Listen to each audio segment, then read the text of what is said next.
Good afternoon. Good afternoon, everyone. Thank you for joining us today. We'll give 1 or 2 minutes for everyone to join in before we get started.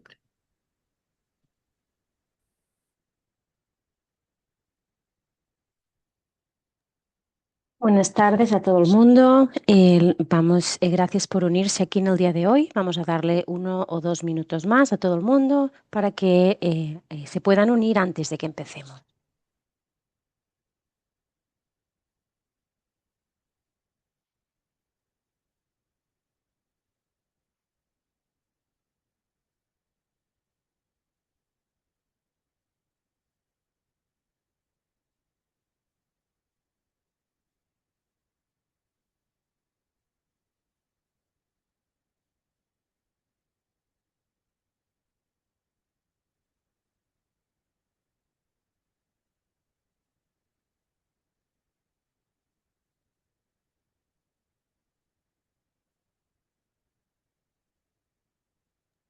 Welcome, welcome.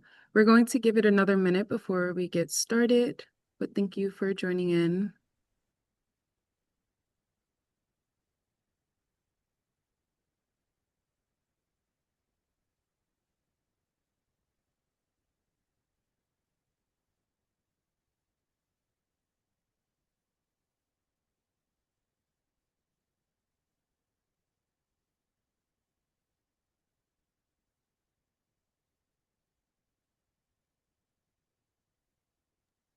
All right, we're going to get started. Good afternoon, everyone. Thank you for taking the time to join us. We appreciate that you can be here with us as we launch our newest resource, Healthy Homes, Thriving Communities, Equitable Principles for Building Decarbonization. My name is Tuesday Jenkins. I am the WEAC Cecil Corbin Mark Federal Policy Fellow located in Washington, D.C. Before we get into the presentation, I want to do a few housekeeping things. First, there is no chat available for participants, but please feel free to drop questions that you have in the Q&A feature that should be available. For individuals that will need interpretation services, please read through this slide thoroughly so that you're able to have access to those interpretation services. Sorry, someone is not muted. If you can mute yourselves. Sorry, if you need interpretation services, it should show up at the bottom, as you see here on this slide with support interpretation. Click on the interpretation and you should be able to click the necessary channel that you need. There should be 2 channels, English and Spanish. And if you're on a mobile phone, you may need to click the 3 dots with more, and you should see the interpretation globe. Buenas tardes. Para escuchar la interpretación verán un icono en forma de globo terráqueo en la parte inferior de su pantalla. Hagan clic en dicho icono y seleccionen el canal en inglés o en español, según el idioma de preferencia.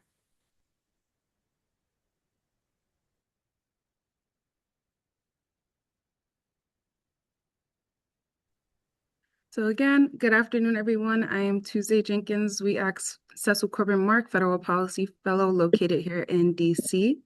In May of 2025, WEAC launched our Healthy Homes First campaign, a national campaign amplifying lived experiences, driving policy reforms, and whole-of-home changes to advance clean, affordable energy upgrades and remedy health hazards. As a part of this campaign, WEAC for Environmental Justice convened strategic partners drawing on their expertise and lived experiences to develop this resource, which is our 6 principles rooted in health and equity and intended to influence building decarbonization efforts to ensure community voices shape solutions and policy and investments to deliver safe, healthier, efficient, and affordable buildings for all. On our agenda today, we will be hearing opening remarks from Leslie Fields, WEAC's Chief Federal Officer, who will provide background on who WEAC is and Healthy Homes work we do. Next, we'll hear from Anastasia Gordon, WEAC's Director of Federal Policy, who will share our principles to speak about local holistic efforts to create healthier homes and advance building electrification to speak on holistic changes that are efforts that are happening in DC, Maryland, and Virginia. We have Sergine Yango, community organizer at Action in Montgomery. We'll then hand it over to Caleb Smith to highlight the success of WEAC's advocacy in the New York City and state levels. As we go through the presentation, we invite you to drop your questions again in the Q&A function. And at the end of the presentation, we'll have a brief session to respond to these questions, as well as providing resources to stay involved. Now I'll turn it over to Leslie Fields, our Chief Federal Officer. Our interpretation needs to be activated. Thank you. Good afternoon, buenas tardes. I'm Leslie Fields, the Chief Federal Officer for WEAC for Environmental Justice. Sorry, good afternoon. Interpretation has not been active, so interpreters are not able to interpret simultaneously. Okay. I'm very, very sorry about that. We haven't been assigned. So we're working on that. I think that we'll have to go to the dashboard I'm seeing. Okay. I will proceed. I apologize that the interpretation. Leslie, hold on Yeah. 1 second. Can we Okay. just check? I just activated the interpretation. Is it showing up now? On my screen, it does show that interpretation has been activated. And can the interpreters confirm, please? We have not been added as interpreters on our end. Both are added through the webinar. So are you using the link that was shared? Yes, we're using the link that Ashley sent. Okay. Apologies, everyone. Give us 1 moment.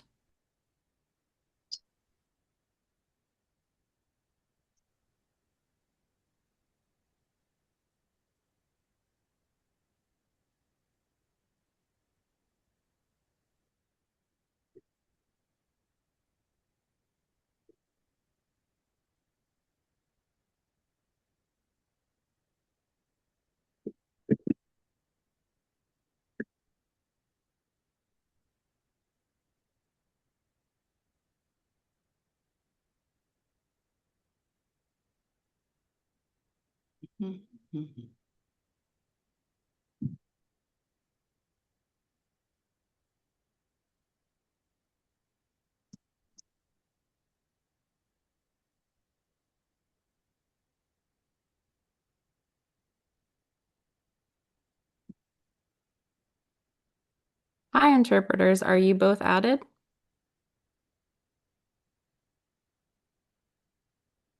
Lydia and Anna, are you both added to the interpretation? Anna says she's added. Okay, I'm gonna proceed because it seems like it's working. Yes? Sorry, everyone, and thanks for your Okay, patience. they're both in. All right. Great. All right. Apologies, everyone, for the delay. So I'm Leslie Fields, Chief Federal Officer for WEAC, and thank you very, very much for joining us to launch WEAC's Healthy Homes, Thriving Communities Principles for an Equitable Decarbonization. WEAC was founded in 1988 in response to environmental health hazards and resulting health disparities in West Harlem, New York City, including the North River Sewage Treatment Plant and multiple bus depots. WEAC's mission is to build healthy communities by ensuring that people of color and low-income people, residents, participate meaningfully in the creation of sound and fair environmental health and protection policies and practices. Today, we have offices in New York City and DC. The problem has been that we spend most of our time in our homes. There should be a place of comfort and safety, of health, yet for Black and brown and low-income folks around the country, especially those who live in public housing and affordable housing, this is far from the case. Decades of underinvestment, neglect, discriminatory policies have made simply living in homes costly and hazardous. People of color disproportionately occupy substandard housing, where indoor health hazards like mold and pests are a part of daily life. If you're a Black child, for example, you face higher exposure to lead. Gas stoves release toxic pollutants that worsen asthma and may increase cancer risk. And because communities of color are more likely to live in smaller, older homes with inefficient appliances and poor ventilation, these health risks are even more severe. And so they also are exposed to the cumulative impacts of outdoor air pollution, compounding the burdens they already face. The climate crisis adds another layer of inequity. Our communities are hit first and worst by extreme weather, especially extreme heat, the deadliest impact of climate change in the United States. In New York City, where WEACT is headquartered, Black residents make up only a quarter of the population, but account for half of the heat-related deaths. Coping with extreme heat will only become harder as climate change intensifies and energy prices rise. Studies show that people of color and low-wealth folks spend a higher proportion of their income on energy. High energy burdens force them to make impossible trade-offs like cutting back on cooling and heating during extreme weather events. All these factors mean that our communities are frequently excluded from energy efficiency upgrades, retrofits, access to clean, affordable energy, and instead left to endure inefficient, unsafe, costly homes, which worsen health issues. Addressing these disparities is essential for a just future. WEAC has long been a leader in reducing exposure to toxic chemicals and indoor health hazards, and advocating for safer housing through pest control, lead and mold remediation, and transitioning homes and buildings away from fossil fuels. For many, many years, we've worked with our members of the New York City Housing Authority and Healthy Homes Working Groups to identify challenges and advance evidence-based policies that create and sustain healthy housing for New Yorkers, especially low-income folks and communities of color. In 2021, our Out of Gas, In with Justice pilot project demonstrated the health benefits of electrification. These findings showed that decision makers that equitable building electrification can reduce indoor air pollution, and improve health and support climate goals. Building on success, we are here because we expanded our efforts nationwide, launching our Healthy Homes First campaign. This national initiative is a bold call to action for a holistic and equitable approach to building decarbonization. This campaign demands that everyone has access to safe, healthy, efficient, and affordable housing, with no exceptions. So working with our strategic partners across the country, we've developed the Healthy Homes First principles to guide decision makers, landlords, utilities, and other stakeholders in embedding health and equity and decarbonization efforts to ensure that no community is left behind. The importance of these principles now is that every day we see our utility and food bills rising and real-time impacts of the climate crisis. Meanwhile, the current federal administration is weakening environmental protections, ending energy efficient tax credits, and removing key agency staff responsible for programs helping millions struggling with high energy bills. Now more than ever, these principles are urgent, and these principles serve as a benchmark for accountability and a powerful tool for advocates and communities to evaluate and push for fairer and more effective climate action that delivers durable, transformable benefits, improve health, lower energy bills, climate resilience, and access to clean energy. I am so excited for what's ahead. I'm so proud of this program and everyone involved in it. And if adopted, these principles can move us closer to a future where every community can thrive in a safe, healthy, low carbon resilient home. Now I'll turn it to my excellent colleague, Anastasia Gordon, to share more about the Healthy Homes First principles. Thank you for being here. Thank you for your attention. Thank you, Leslie, and thank you all for being here.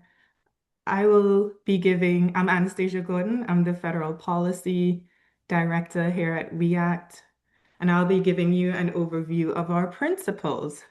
We had the privilege of partnering with some strategic partners, namely Action in Montgomery, Deep South Center for Environmental Justice, Green Door Initiative, Green Roots, Michigan Green Muslims Midwest, Building Decarbonization Coalition, Poder Austin, as well as Wisconsin Green Muslims to develop these principles for equitable building decarbonization. And we hope that these principles can serve as a toolkit for advocates to push for more equitable outcomes from decarbonization programs and investments. We hope that it serves as a benchmark to evaluate these policies and programs. And these 6 principles, which I will go through in a moment, include: 1, centering and protecting frontline communities; 2, ensuring pre-weatherization and health upgrades in the transition to efficient and zero-emission solutions; 3, enforcing transparency and accountability; 4, empowering communities through education and workforce development; 5, ensuring energy affordability and preventing displacement; and 6, climate resilience at every step. All intuitive, but I will take you through what we came up with. Next slide, please. So principle 1, centering and protecting frontline communities.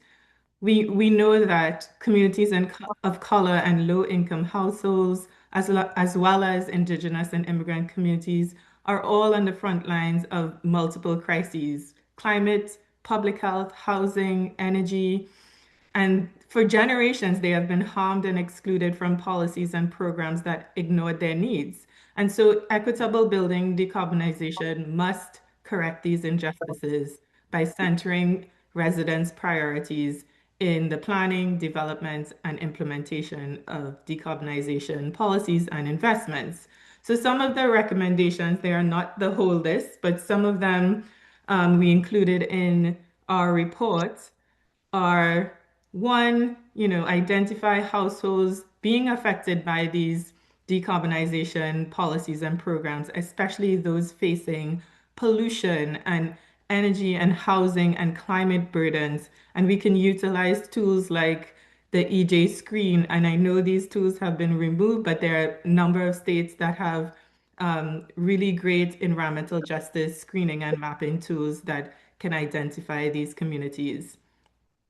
We also emphasize the need for meaningful community engagement early and often so that outcomes reflects the concerns and priorities of these communities. And we emphasize also using best practices like convening an advisory board that is representative of the community, providing compensation and wraparound support services like transportation, translation, and also um, multilingual orientation materials. And lastly, creating accessible materials also on tenant and homeowner rights to help residents guard against predatory practices used by landlords, utilities, contractors, retailers, and lenders, exploiting vulnerable households who need these necessary energy efficiency upgrades. Next, please. 2, ensuring that there's pre-weatherization and health upgrades as we transition to zero-emission energy solutions. REACT defines a healthy home as free from health and safety hazards and promotes one's overall well-being. So when people of color and low-income communities who often live in older, inefficient buildings, they are dealing with mold and lead and other health and safety hazards that contribute to really adverse health outcomes. And these code violations and necessary upgrades usually block many qualified households, largely low-income households, from accessing energy efficiency programs at the states and federal levels. And compounding that issue is that fossil fuel combustions, gas stoves, what we cook with, how we turn on our lights, that's dependent on fossil fuels, largely natural gas, and those have its own health issues and really emits in the home nitrogen oxides and particulate matter that contribute to asthma and all these and several other adverse health outcomes. So equitable decarbonization demands that there are whole home upgrades and that we shift to zero emission, clean, renewable energy so that everyone can fully benefit from the transition to zero emission buildings in the US. So what are some of our recommendations? require remediation and structural repairs to be completed before these energy efficiency and electrification upgrades for especially low income and disadvantaged households. We need to, at the federal level and the state level, increase funding for energy assistance programs like weatherization assistance program and the low income home energy assistance program that aids energy burden households in the transition to affordable, clean, and efficient energy solutions. We need to reject false solutions like biofuel and blending natural gas with hydrogen and avoiding greenwashing like building certifications that are just tick a box on the line, and because they can potentially expand fossil fuel dependence, increase health burdens, especially for low income communities of color, and also accelerate gentrification and displacement. Next, please. Number 3, enforce transparency and accountability. These are cornerstones for decarbonization efforts in ensuring that they reach the impacted households and communities that need it the most. With a legacy of discriminatory and racist policies, they have had long-lasting barriers and elevated pollution exposure for vulnerable communities. So today, we need equity measures, clear metrics, robust data, and community oversight to expose inequities and evaluate the effectiveness of decarbonization efforts and ensure fairer outcomes and hold relevant entities accountable for harms. So some recommendations: identify and track these key equity metrics like indoor air quality, greenhouse gases, health improvements, home stability, workforce outcomes, and link funding, I should say, to measurable equity outcomes. Provide funding for community-based participatory research to gather local data on neighborhood or health or energy burdens that residents experience and incorporate that into how programs are rolled out and implemented. Develop processes to gain continuous feedback from residents and community members and other relevant stakeholders, incorporating their contributions into the design and implementation of decarbonization policies, programs, and investments. Next slide, please. Empowering communities through education and workforce development. Again, as I mentioned earlier, our communities face overlapping challenges from poor indoor air quality to climate impacts and high energy burdens, and often lack training and decision-making power needed to benefit from decarbonization efforts. And while the clean energy job sector is growing rapidly, people of color remain underrepresented, due to systemic barriers like lack of certifications and STEM training. So equitable building decarbonization must dismantle these barriers through education and workforce development, empowering historically marginalized communities with the knowledge and the skills and the opportunities to lead in this clean energy economy. So recommendations: provide community members and residents with accessible materials on available programs, decarbonization programs, services, incentives, along with guidance to access them. Offer legal guidance to help tenants understand program eligibility, understand the costs, help them with contracts for instance, solar installation. Educate residents, landlords, and technicians on switching from gas to electric appliances, and educate them and inform them about the benefits of doing so, the cost of doing so in the home.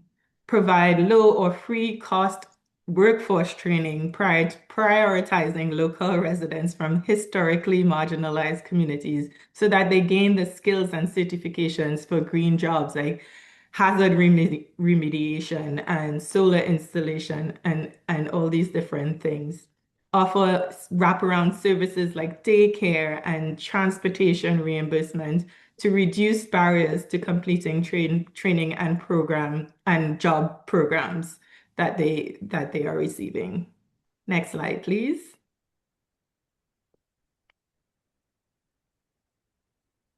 Number 5, ensuring that there's energy affordability and preventing displacement. Low-income individuals and people of color are likely, as I mentioned before, to live in older, inefficient, substandard housing with long neglected health and safety issues. And largely, landlords should shoulder the upfront cost of electrification, but those expenses are often passed on to renters. They raise the rent, and these renters, again, usually low income people of color, are already facing rising energy burdens and are forced to make sacrifices like food and medicine and rent to keep the lights on. So equitable decarbonization must center vulnerable residents, preventing gentrification and displacement, and ensure, above all, that energy and housing is affordable and they save money. So some recommendations we propose is prioritizing the most energy burdened households, including low-income households, people of color, seniors, people with disabilities, for energy efficiency upgrades, and require or incentivize landlords to cover those upfront costs. Develop community outreach programs to educate residents on the benefits of decarbonization, but also pair that with education around safeguards, like the need to do hazard remediation before energy efficiency upgrades, or giving them education around tenant protection so that they know what to expect and they know their rights and they can prevent being displaced from the home that they've always known. And create clear enforcement mechanisms such as penalties and accessible channels to report violations by, for example, landlords who raise the rents, for instance. And then protect and strengthen the federal low-income home energy assistance program that has helped millions of low-income households afford their utility bills. Next slide, please. And lastly, Principle 6, climate resilience at every step. So at every step, there needs to be climate resilience at the forefront of decarbonization efforts in the building sector.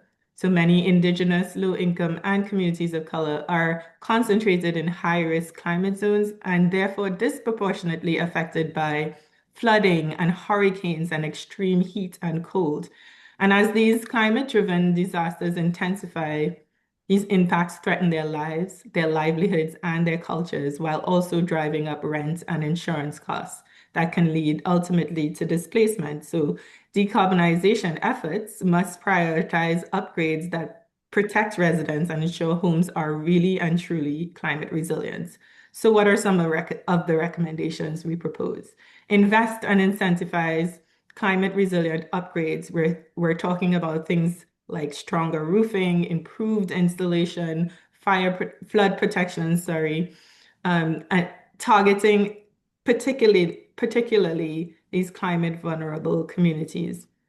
Support community-owned microgrids that integrate solar and battery storage and ensure that frontline residents share in governance and ownership and the benefits of these microgrids.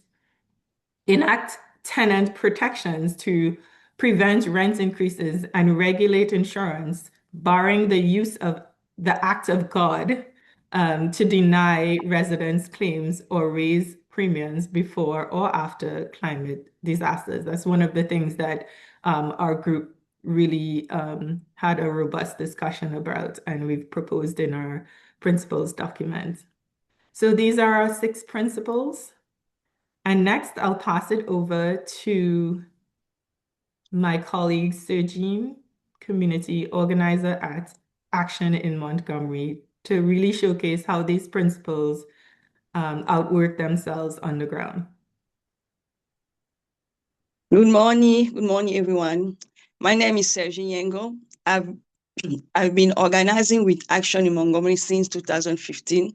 For the past 3 years, we have been working on climate change. As part of the team who is testing nitrogen dioxide and carbon monoxide indoor and outdoor in apartment complexes and houses of low and middle income family to ensure that all can breathe healthy and clean air. The the the photo that you guys are seeing is with one of my colleague, and we are testing a house. And this is the machine that we are usually using when we are testing, when we are doing indoor testing in the housing. So how is work? I take the indoor and outdoor temperature first. Then I go to the kitchen because that's where the gas stove is. If the person is cooking, I put the apparatus and take the measurement. But if the person is not cooking, I take the measurement first. Then I ask if I can turn on the 4 burner and I turn on the machine. Typically spend 45 minutes to measure nitrogen dioxide and 45 minutes to measure carbon monoxide in each home. In my apartment building, there are no windows in the kitchen. Because I live in a high-rise building, we are unable to open windows more than a few inches, which means that the concentration of nitrogen dioxide and carbon monoxide are focused. And I don't know if you are able to see the number in the machine. So there are some number in that machine. So those numbers are very relevant because that are very relevant because the number that the number that we should consider as safety is 100 per billion parts when we are testing. But usually we find some houses where they have more than 100, 115, 300. Even last time when I went to test it in somebody house, it was 300. So it was so high because as the window are closed, the air is not passing. So we continue to have the concentration of the nitro dioxide in the apartment. The condition I see when I conducting testing are unimaginable. Mold, water leak that lasts for days and days. Rodent. Next slide, please. Can I have a next slide, please? Hello? So Jean, it should be up. Yes, can I have a next? Okay, thank you. So this is a photo where my team and I, we are texting outside because we are not texting only home inside, but outside too. And we use a different, we use a different apparel.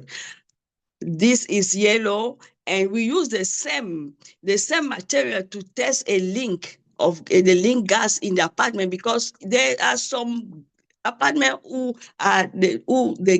which the gas is linking. So when I always talk to the resident, when we smell a strong gas odor, call me so I can bring this machine to test to see if if there's a gas leak in your apartment. So can I have a next slide, please? The result of Beyond the Gas. Yes, this is the work that we are doing. This is the result of our testing. And we noticed that we can read all those things because of the time.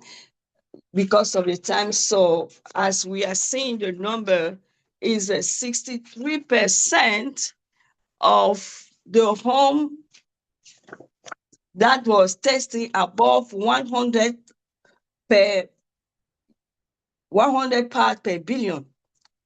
So of 663 DC and Maryland homes tested, 416 means 63% recorded a top NO2 reading over 100 ppb, who means part per billion. And the EPA standard for maximum safe level of 1 hour of outdoor exposure is 100 ppb. So we can see that it excel that number of ppb the EPA standard is. Now I will speak about our campaign and alignment with the principle. Building Energy Performance Standard passed. Tenant Protection Act passed. Pilot Project Network Geothermal passed. This is in the local level. In the state level, Strike passed and Renew passed as a study. Our climate work built on the foundation of equity and not leaving behind anyone because of race of ability to pay or the type of building they live in. We believe everyone has the right to breathe clear in. Our county passed legislation a few years ago that say any new housing building must be electric, which was great, but it leaves other buildings behind. So our work is focused on ensuring the other buildings have the resources they need to have safe living conditions. The principles we are talking about today are not abstract to us. Sorry, Sir Jean, your audio is muffled. If you can fix it. Can you hear me? Yes, thank you. Okay. The principles we are talking about today are not abstract to us. They are lived reality. When I walk into people's home to do this testing, I see firsthand how policy decisions show up in everyday life. In kitchen with no windows, in apartment where families are breathing polluted air, and in building where mold, leak, and rodent are treated as normal condition. The data from our testing alone with finding from the Beyond Gas report confirm what residents have been saying for years. Gas appliances, poor ventilation, and aging buildings are putting people's health at risk, especially low and middle income families and community of color. This is not just an environmental issue. It is a public health issue, a housing issue, and an equity issue. Our campaigns, locally and at the state level, are rooted in the belief that everyone deserves safe, healthy housing and the right to breathe clean air, regardless of race, income, of the type of building they live in.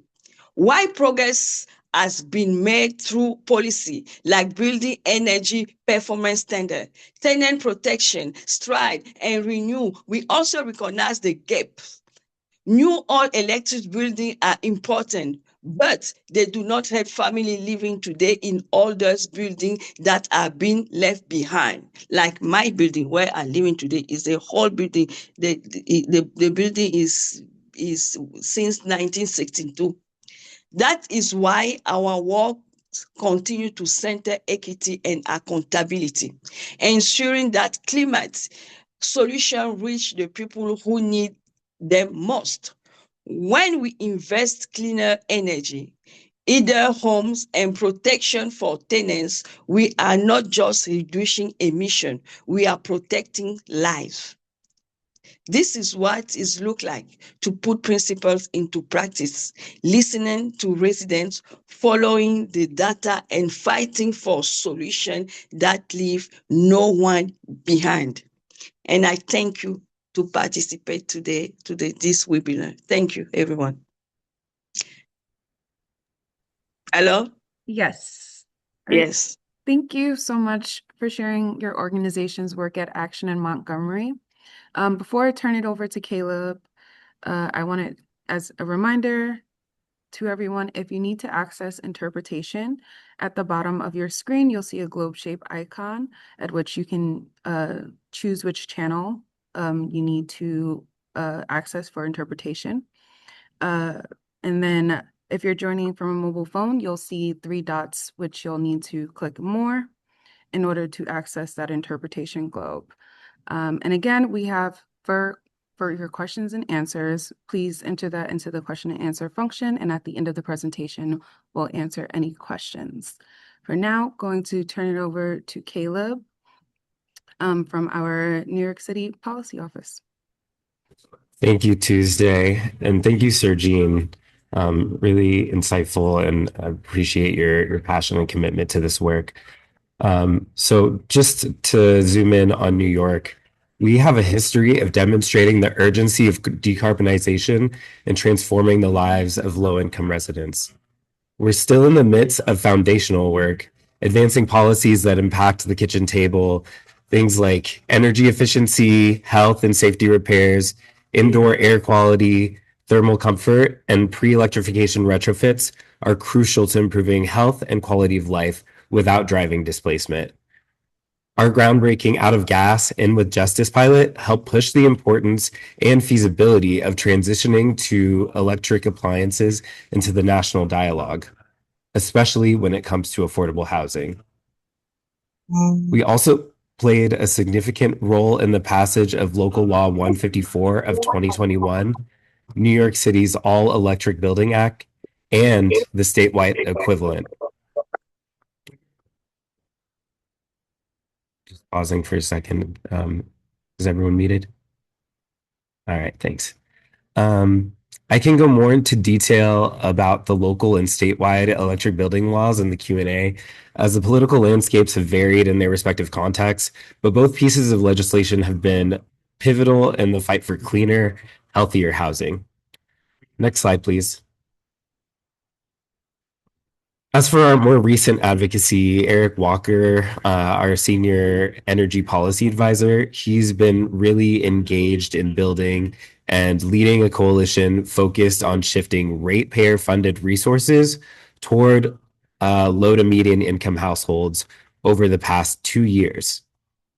We consistently engaged the public service commissioners and the Department of Public Service staff. We developed guidance such as a spending report and policy recommendations, as well as a program performance management framework to directly address the limitations of existing programs. The coalition helped to more than quadruple the budget for energy efficiency and building electrification at the PSC, from about $289 million to $1.57 billion in the 2026-2030 period. We also more than doubled the amount of funding allowable for health and safety measures in the LMI portfolio. Thank you. The performance measurement framework was largely adopted, and the regional clean energy hubs will act as on-the-ground program monitors in the coming program period.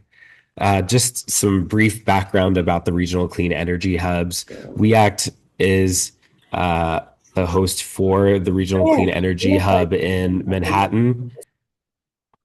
And basically the way that these hubs function as sort of information resources to low-income tenants to access energy affordability, energy efficiency, and weatherization resources funded by the state or the federal government, and helping them get access to that. So just wanted to do a quick explainer there.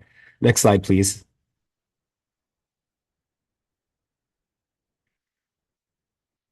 So we were also part of a multi-year fight for the New York Home Energy Affordability Transition Act for cleaner heating and lower bills. There was a lot in there that the climate movement in New York was fighting for, but unfortunately, this past session, we weren't able to pass the whole of the HEAT Act. Instead, what we were successful in advocating for was the Customer Savings and Reliability Act, and it's a meaningful shift. It ends the 100-foot rule, saving ratepayers statewide $200 million annually. It also allows utilities to offer free electric appliances instead of gas when electrification is cheaper and when at least half of customers opt in. And it reins in how much utilities can charge for new and replacement gas pipelines. Next slide, please. And lastly, our work to establish the Green Affordable Pre-Electrification Fund came from the need for legislation to remove barriers to program. Many people can't even access weatherization. So Regine and Anastasia teed me up very well in really illustrating how common issues like lead, mold, and other health hazards, all manner of pests that aggravate asthma symptoms and worsen indoor air quality. It's extremely commonplace. Those hazards keep families stuck with high bills and unsafe living conditions. We pushed for $200 million to prioritize fixing these problems and establish the GAP Fund. What we won was a $2 million pilot in the budget this past year. Clearly, it's not enough, but we're leveraging it as a critical proof point. And in New York City, that need is undeniable. Just looking in northern Manhattan, where many of our members live, 2/3 to more than 80% of renter households face some health hazard in their home. And additionally, Central and East Harlem are among the most heat vulnerable neighborhoods in the city. In 2030, tenants without cooling can request a cooling device under Local Law 23 of 2026. We were at the vanguard of the movement to pass this law because on average, over 500 people die from heat exacerbated illness in New York City each year. And Black New Yorkers die from heat at twice the rate of white residents. Still, cooling without efficiency can lead to higher bills and unreliable relief, and the stakes are critical. So scaling the GAP Fund reduces emissions, creates good jobs, lowers energy costs, and saves lives, especially in environmental justice communities. Excuse me. So with that, we can move to Q&A. All right, thank you so much for sharing the amazing work that's happening at the New York State and city levels. We'll move into our question and answer session. We'll give a few minutes for folks to drop questions that they have in the chat or anything that not in the chat, in the question and answer function, so that we can address them.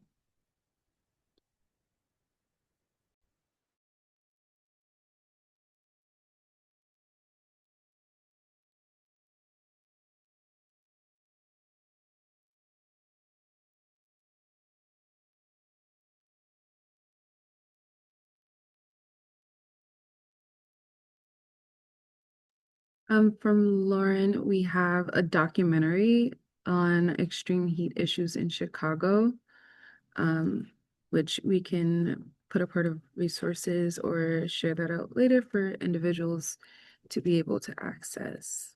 Yeah, I can speak to that. So yes, we actually hosted a screening on Earth Day with the filmmaker, Cooked Survival by Zip Code. I believe it was now 3 years ago. And we hosted a panel with the mayor's Office of Climate and Environmental Justice, along with members of our statewide extreme heat coalition, so that community members could come and understand a little bit more about the risks of heat stress, and how deadly heat is as a climate hazard overall, because since it doesn't have a visible effect on our environment in the same way that major storms and other natural disasters do, people tend to underestimate it. And also, it was a forum for people to learn about the various ways that the city is investing in climate resilience uh, and adaptation programs. So, yes, we are familiar with the film, and we think that doing work also to improve risk perception around heat is another piece of this that's really important. Thank you so much for addressing that, Caleb. We have another question that has come in. What work is being done with utilities to protect low-income communities from rate increases? Lots of low-income residents still do not qualify for programs like LIHEAP. If any of our speakers want to take that on.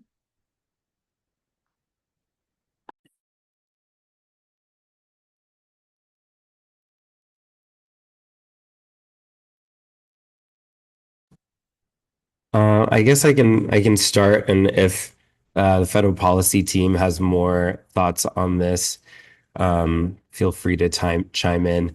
I know at the state level we have engaged with utility rate cases, and while that's not, you know, totally systemic, we have intervened to fight rate increases with local utility providers. And I guess I could go into detail a little bit more about the New York Heat Act, the Home Energy Affordability Transition Act that I mentioned earlier. Um, the reason why it had such broad support across climate focused organizations in the state is particularly because it was fighting to have uh, an affordability provision in the language that would make sure that low income ratepayers would have their energy burden, or at least a goal working towards a 6% cap. So that was something that really drove a lot of the momentum around it, but ultimately, it's something that we'll need to continue to strategize around. And we're also fighting for it through things like the Build Public Renewables Act, which empowers the New York Power Authority to uh, start to scale up more renewable energy projects and pass those savings on to ratepayers. But yes, you bring up a really critical point where there's a gap in terms of who's able to benefit from LIHEAP. And even just here, LIHEAP isn't always able to serve the people who are eligible. Just talking about cooling alone, that only gets 2% of the budget, and um, we've run out of funds in the past year for both heating and cooling support. So that's something that we'll continue to push forward on. And I see Anastasia is going to chime in as well. Yeah, thanks, Caleb. I just wanted to add, in terms of that eligibility piece for the low-income home energy assistance program, for many years we've been supporting a bill entitled Heating and Cooling Relief Act that really looks at expanding the eligibility for households who really need this kind of this heating and cooling relief, including, it's expanding its funding as well, streamlining enrollment and outreach so that it captures the more people that really deserve to get this aid from LIHEAP. So we will, through our advocacies, continue to support that bill to reform to reform LIHEAP and ensure that it reaches the households and the residents that should qualify for this heating and cooling assistance. And I can drop that bill in the chat soon.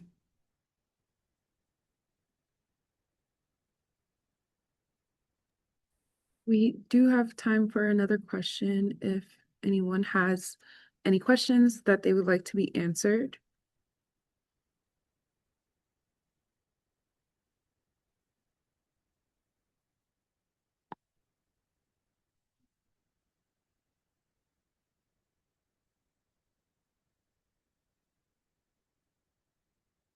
We'll give another 30 seconds to a minute for that before we wrap up.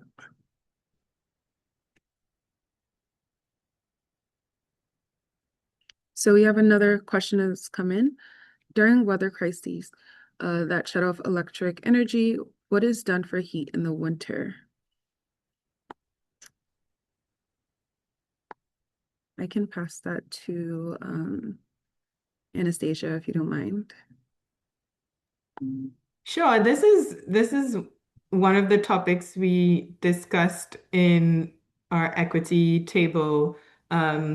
We have folks who really experience really extreme cold, and they don't have access to that battery powered. We would love it to be zero emission, battery powered backup energy. So one of the things that we recommended is one, increasing incentives for that kind of battery, solar plus battery power for natural disasters, and to ensure that low income people of color have access to that. But we also realize that that isn't always accessible, readily accessible in some of these cases. So one of our recommendations too is also ensuring that there is that you know gas or whatever backup generation needed at affordable prices and accessible for communities. I know in the long term we want to move away from that, but we do realize that when there's a hurricane, when there's a flood, maybe like for instance in New Orleans, like you need that dependable energy backup source of power. So we're moving towards those zero emission generation for especially after disasters. But in the meantime, we have to make sure that we secure access to just generally backup power, whether that's, gas generated or otherwise, for communities that really need it in times of natural disasters. So something we all should work together towards thinking about what could be the solution to ensure that in the future that energy is reliable, that there isn't outages during times of disasters. So we're talking about hardening our grid and ensuring that every community still has access to power and backup power as well during times of disaster, but also making sure that if there is only that fossil fuel backup power, that it's accessible and at low cost for communities that need it the most. We did have another question that came in, but we are at time almost. We have 1 minute left. So if we can answer this question after the presentation and after the webinar for that individual. But as we wrap up today's webinar, we would like to thank our strategic partners, Action in Montgomery, Midwest Decarbonization, Deep South Center for Environmental Justice, Poder Austin, Green Roots, Wisconsin/Michigan Green Muslims, and Green Door Initiative, who have offered their time and insights in the development of these principles. Thank you also to our speakers, Sergine and Caleb, for highlighting the work you are doing in your communities, showcasing these equitable building decarbonization principles. And lastly, we'd like to thank everyone for joining us as we share this resource. And I will hand it over to Ashley to impart some wisdom on how you can stay in touch with what WEAC is doing. Hi, everyone. Please get the principles that were shared here in a PDF version with the link on the screen now or the QR code. Thank you so much for joining us. I know we're at the last minute, Also, please join us at healthyhomesfirst.org to find out more information about our ongoing campaigns and programs, other resources, latest news, and ways to take action. So thank you again for joining us, and we hope to hear from you again soon. Sorry, Ashley, can you go back to the QR code? Thank you.